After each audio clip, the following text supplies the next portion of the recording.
Hello again, everyone. I'm Father Joe Nassel from Sonino Mission House in Berkeley. The world and the Society of the Precious Blood lost one of our best this past week. Father Vince Hoying died on Tuesday morning. He was 90 years old. I met Father Vince when I was in 7th grade in 1968 at St. Mary's School in Bridgeton, Missouri.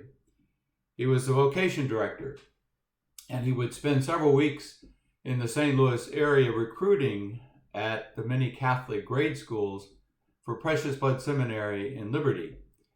He took me and several other boys who were interested in the seminary to visit Precious Blood for a weekend in the fall of 1968, and I entered the following fall for my freshman year. And though he served for many years as pastor in several parishes, and he was beloved at Sacred Heart Parish in Sedalia and St. Mary's Parish in Centerville and St. Catherine's Parish in Tulsa and so many other parishes where he helped out and served through the years, Father Vince, it seemed, was most comfortable and as a hospital chaplain. Even when he was pastor in parishes, he went almost every day to the hospital in the local town, anointing those who were sick, praying with those who were afraid, comforting family members of those who might lose a loved one. For several years, he worked full-time as a hospital chaplain, and I remember him telling me a story, I think when he was hospital chaplain at Mercy Hospital in Toledo. A homeless woman had been brought into the emergency room. She was very near death.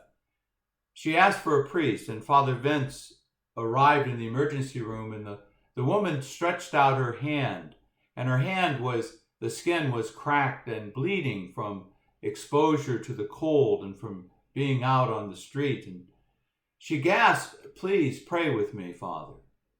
And Father Vince took her hand and offered her comfort and prayer. He anointed her. He saw Christ in that woman. He saw dignity. He saw a child of God. And he stayed with her, holding her hand, praying with her, until she died.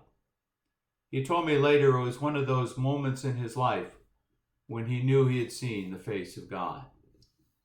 For more than 60 years as a priest and 90 years on earth, Father Vince embodied what we hear in our readings today from the prophet Ezekiel and from Jesus in the gospel. If anyone really needs a mission statement of what it means to be a missionary disciple of mercy, we need to look no further than the prophet Ezekiel. What are we to do? We're to do what God would do, what Jesus would do. Seek out the lost, bring back those who have strayed, bind up the wounds of the injured, and heal the sick. This is what Father Vince Hoying spent his life doing, practicing the works of mercy. And this is what we're to do with our lives. Make mercy our mission and embrace all who are on the margins. What is so striking about the famous parable in Matthew 25 of the Last Judgment scene is how Jesus identifies so completely and so totally with the shepherd, with the people, with his flock. As he separates the sheep from the goats, Jesus is the good shepherd who knows so intimately and loves so deeply and passionately the flock that our salvation comes down to how well we have treated those who are deemed the least among us. And this is because Ezekiel paints a picture of a very personal God, a God who says, "I myself will tend my sheep." I mean, the image is striking. This is not some distant deity, aloof and arrogant and out of touch with humanity. This is a God who, as Ezekiel says, as when the shepherd finds himself among his scattered sheep, "I will tend my sheep." Well, as a priest, Father Vince identified with this image of shepherd, and certainly identified with those in the flock who were sick or weary or wounded. He went out seeking those who were most in need, trying to bring back those who had been separated or those who were scattered from the community. He sought out those who were the remnant, those who were having a difficult time feeling like they belonged. As the prophet Ezekiel says, so Father Vince tried to live. I will rescue them from every place where they are scattered, where it is dark and cloudy. I will pasture them, and I will give them rest. On this feast of Christ the King, the gospel portrays Jesus as the shepherd king, who doesn't emphasize his royalty, but rather his loyalty to the least among us, to those who are down and out or pushed away or shut out. Jesus finds his place among the scattered sheep. Today's feast is not really about recognition, but about compassion and mercy. Notice even those who were welcomed into God's realm ask the same question. When did we see you hungry or thirsty or a stranger or sick or naked or in prison and minister to you? They did it out of compassion and kindness for someone in need, not necessarily because they saw Jesus in the person, but because it was the right thing to do. It was the holy thing to do.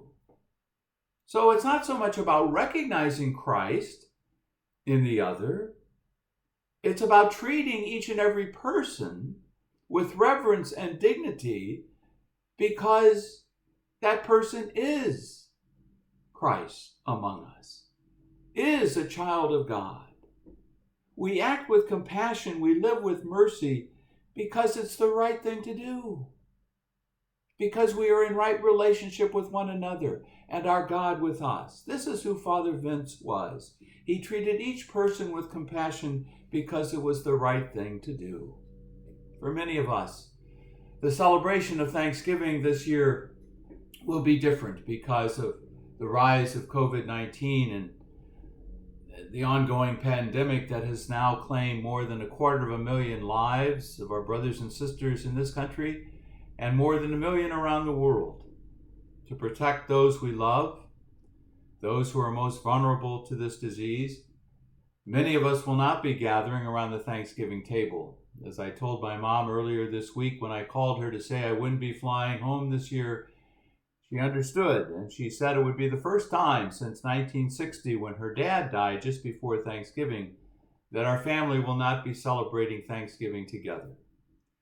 But wherever or however we gather this week, leave a few empty chairs around the table and remember those who've gone before us, those we have loved and cherished, those who have showed us the face of God, the face of compassion and mercy.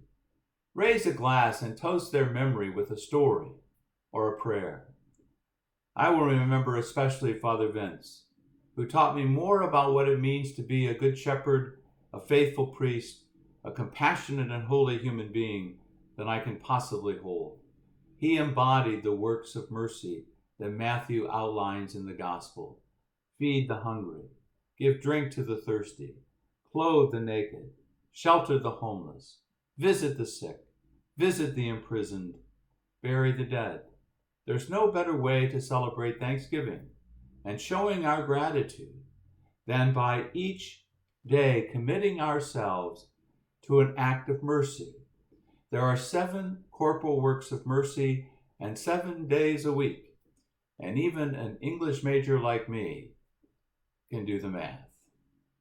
A work of mercy a day. According to Jesus in Matthew 25, our salvation depends on it. May God welcome Father Vince home. We thank God for the gift of his life. Have a blessed and holy Thanksgiving. May we continue to meet in prayer and with gratitude. God bless you and stay safe.